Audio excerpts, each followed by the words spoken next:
oštećen, CZ mu zapasa u glavu piče. On želi imat sve, bijesna kola stan, milione maraka i svoj krimi klan. A godina unazad možda 2-3, drugovi na ulici smo bili mi. Sad ja radim rap, novi LP, a on uveliko šmaka kam u drugovi svi. I ni za što drugo, ne zna se za top. Overdose, maksimum i dolari u snop. Ja ne volim to, ja sam pobjegao od toga. Mene ne interesuje to šprkanje i ta droga. On ima svoj svijet, neki negativan trip, a ja maštu žene, regularni džip. On kaže živjela droga, a ja živio burek. Njegov manijački mozak je popio krek.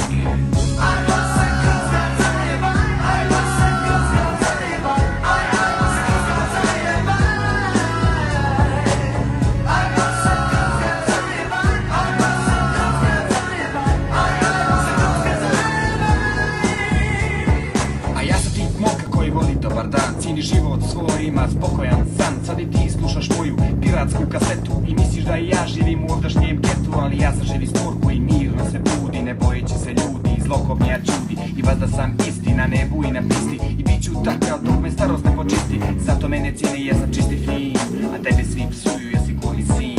Svi znaju da si ti jedan običan polo, voziš knjige kroz grad, ne tako polo. Nikad nećeš postat Shane, pucaš i glumiš da si John Maine. Grijeh za čovjeka, a ne za Scotta. Još da pričam s tobom, jedan bila bi sramota.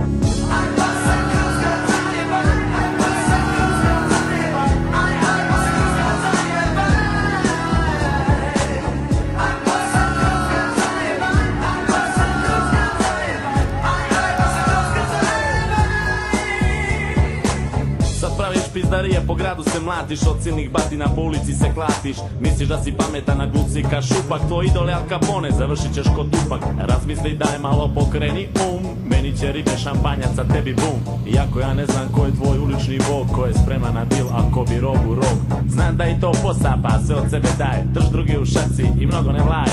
Ali u toj igri svi ste obični pioni, iz nje izlaze gubitnici, a ne šampioni. Kad imaš meč i odjednom tu padaš i gubiš koncentraciju svu. 90% posa, 10% show. Nema ljubavi, pa tek je to ti je to.